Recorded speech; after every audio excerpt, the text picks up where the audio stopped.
Bom dia, boa noite. Shavuot, uma boa semana para todos. Shabbat Shalom, Mashiach Now, redenção completa, verdadeira, definitiva para o mundo inteiro, aqui agora já. Isso que a gente falou, o mundo inteiro. Tá ligado com o tema dessa semana? A pergunta é, mexeu com todos, mexeu com um? Geralmente a pergunta é o contrário, né? E a afirmação também, né? Quando mexe com um, é como se tivesse mexido com todo mundo. Quando é um grupo, né, forte. Então, todos vão defender quando se ataca uma pessoa do grupo. Mas aqui a gente vai ver uma coisa mais profunda. É que quando a gente tem a união, e essa imagem está ligada com esse símbolo de união, de entrelaçamento, quando a gente tem união, a gente está ligado com Deus. Então, quando mexe com um grupo unido, não importa quem, do mundo inteiro, qualquer tipo de grupo, quando mexe com o grupo que está unido, está mexendo com Deus. E Deus protege, de algum modo. A gente está no projeto Likutei Sirot,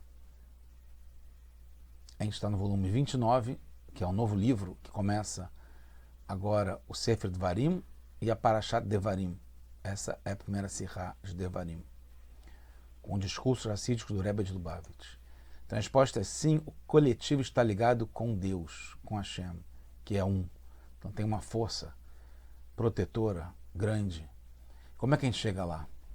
A gente está, como falado no livro Devarim, Parashat Devarim, no segundo capítulo, que fala sobre a guerra contra Sihon, depois a guerra contra Og, Melech HaBashan, rei de Bashan. Então, fala que a gente, Moshe que está contando agora, esse quinto livro é Moshe contando, em primeira pessoa, fala que a gente, né, o povo, foi contra as cidades Irio Baetari naquele momento e conquistou e anulou toda a cidade e tanto homens, quanto mulheres, quanto crianças, nenhum sobreviveu.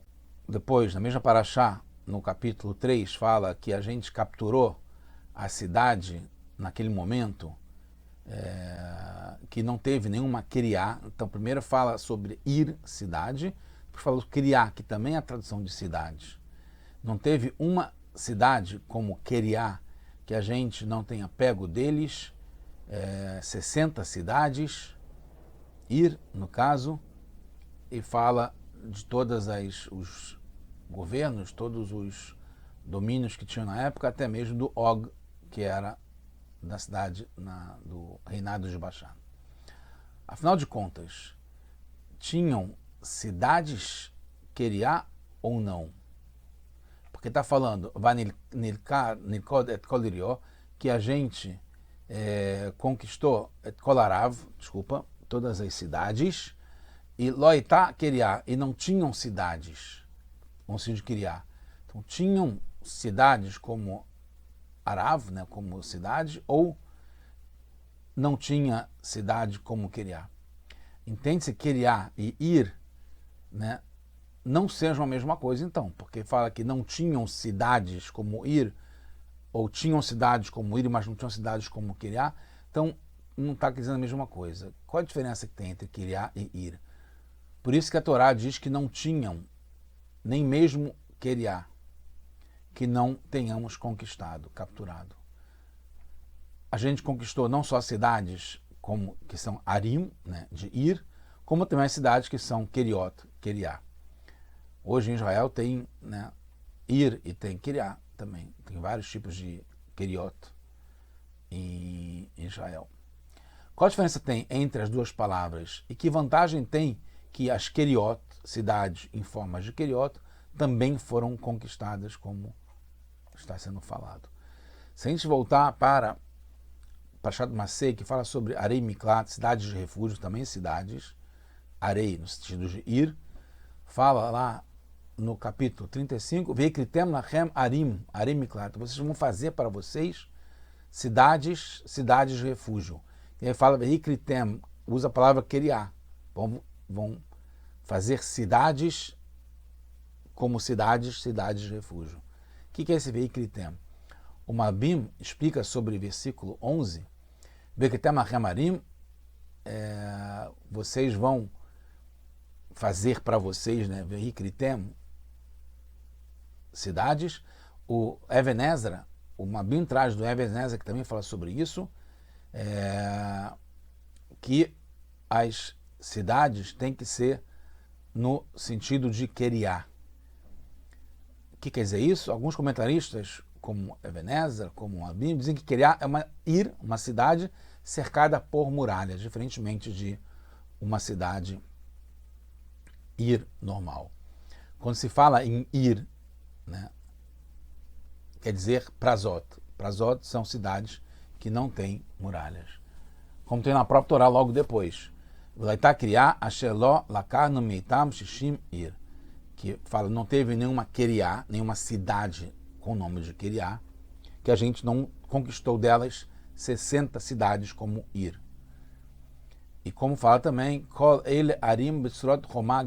que todas aquelas cidades eram com muralhas altas. Levad Meria Prazi, a não ser as cidades que eram sem muralhas. Quer dizer, então a gente tem a ver aqui, a gente vê uma diferença entre a cidade como que não tem muralhas, e cidades como Keriá, que tem muralhas. O Hidush, a inovação, foi que não só as cidades sem muralhas foram conquistadas, mas também as Keriot, cidades cercadas com muralhas e que têm muito mais defesa. Mas justamente porque a Torá explica depois, na guerra contra Og, como a gente falou, separadamente, que tem uma e tem uma Keriá. A é aquela que é Prazot, que ela é sem muralha, Keriá é aquela que tem muralha. Então tem uma diferença. Qual foi a intenção da diferença no verso anterior? Ainda mais que foi na guerra contra Sihon, como a gente falou, no capítulo 2. Ainda mais trata da guerra contra Sihon, e lá não explica que tem uma muralha, uma cidade tem muralha, outra que não tem. Vamos perceber que na guerra contra Sihon, a Torá dá relevância apenas para o Hidush, a inovação da conquista de Keriot, que não teve Keriá, que a gente concluiu, Ló-Hitá Keriá, mas não que fossem cidades com muralhas, embora podemos imaginar que lá também tivessem cidades assim, com muralhas. Mas não está explicado o que é isso. Então, resumindo, no capítulo 2 do livro Devarim, Parashat Devarim, fala a conquista, a captura das cidades na guerra contra o Sihon, rei dos Emoritas, e lá fala o termo e fala Keriá, mas não fala qual a diferença entre os dois. Depois, no capítulo 3, fala da guerra contra Og e fala que a gente conquistou tanto cidades quanto Keriá, e a diferença é quando fala de Keriá, está falando de cidades com muralhas. Agora, por que justamente na guerra anterior contra Sihon não fala qual a diferença entre os dois? E se realmente é essa diferença, que uma tem, outra não tem muralhas, embora a gente tenha conquistado com certeza também cidades com muralhas na guerra contra o Sihon. O Bat Seder Adorot, ele explica no seu livro Archei Akinuim, que explica o que quer dizer cada palavra, cada termo, a diferença entre as duas palavras. E fala que uma diferença é outra.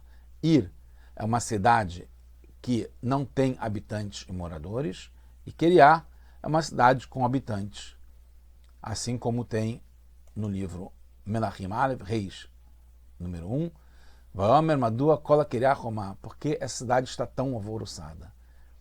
E aí, essa cidade alvoroçada, porque realmente tem muitos habitantes que criam esse tumulto, esse alvoroço.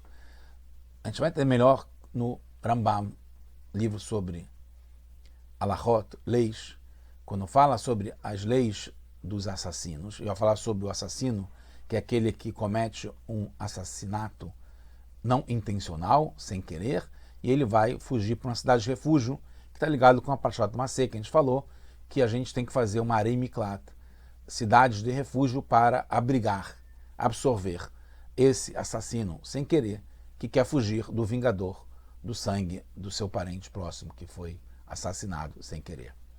Então, essas Arei Miklat, como o Rambam fala, não são feitas com cidades grandes, nem com metrópoles muito grandes, mas sim com cidades médias. Não são cidades pequenas, não são aldeias. E é um lugar que tem mercados, né, e tem feiras e comércio, e tem água.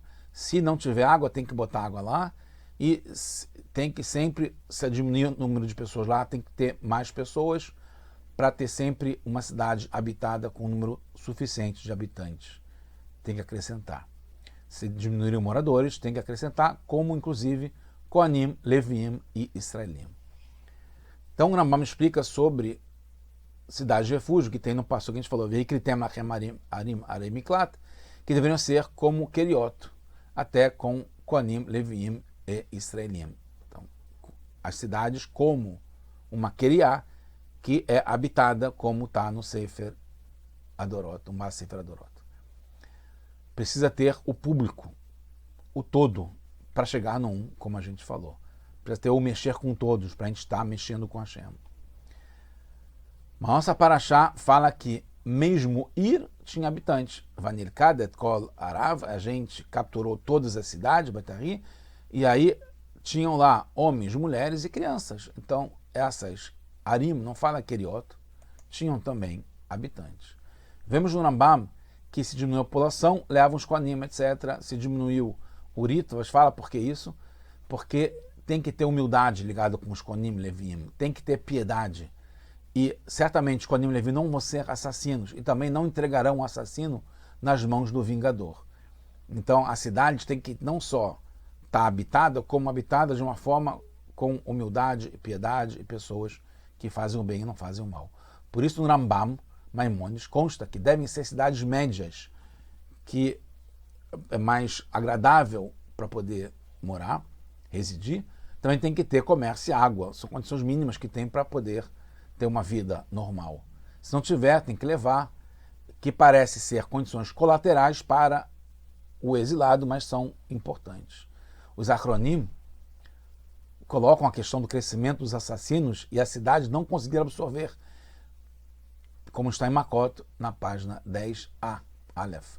Vemos então que o conceito de ser uma cidade que tem uma comunidade, que tem pessoas boas, uma cidade que dá para morar e que absorve as pessoas e que tem também Kohanim, Leviim e Israelim, está ligada à própria questão do refúgio, porque se não tiver Arei Miklat, Miklat é ligado com, como a gente sabe, né, bunker, né, que absorve, está ligado com refúgio, é o shelter, é a proteção.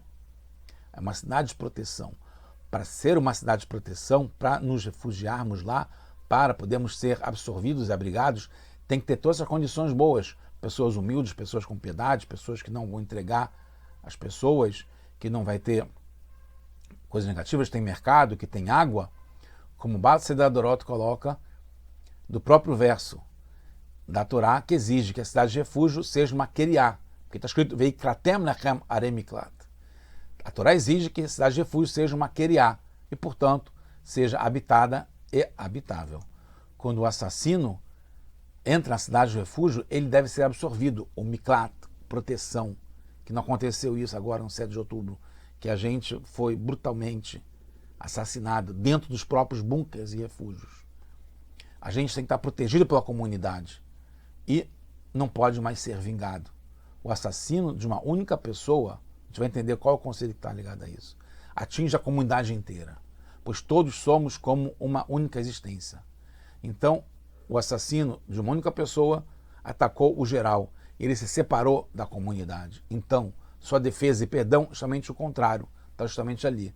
Ele deve passar a se integrar no geral, através da cidade de refúgio, fazer parte da sociedade, parte da comunidade, parte de um grupo. Os livros trazem que o vingador também é uma pista, uma indicação do Satã, do anjo acusador, que quer nos acusar.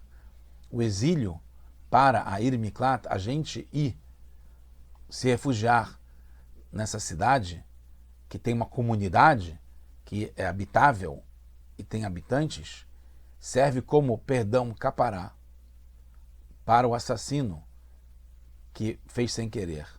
Mas o perdão completo é só depois que ele vive lá por um tempo, porque aí a força da união salva e protege.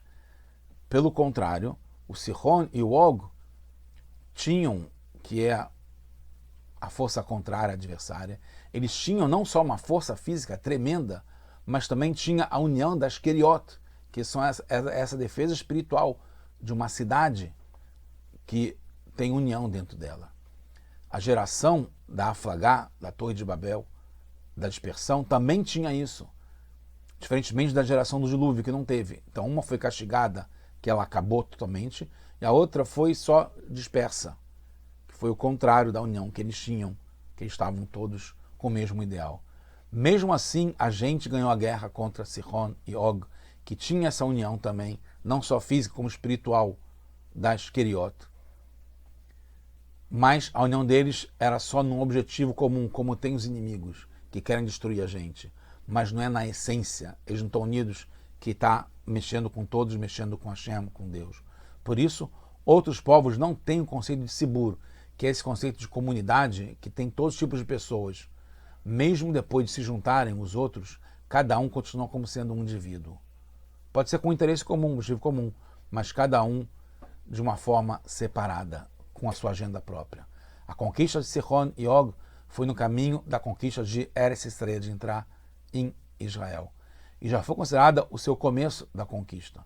Também está, de um certo modo, explicada que está na promessa de Hashem para Avraham Avinu, o patriarca Abraão, no Brit Ben Abetarim, que ele fala que a gente vai conquistar, Hashem fala que a gente vai conquistar as 10 terras. Por enquanto foi só as 7, que é na terra de Israel, e vai se acrescentar Keni, Kenizi e Kadmoni. Justamente na terra de Israel, nos tornamos uma existência única e eterna, que afeta várias halachot, que valem para dentro de Israel e não para fora. Terminando, quebramos a união da casca e da impureza, que queria impedir nossa entrada em Eretz Israel, pela primeira vez.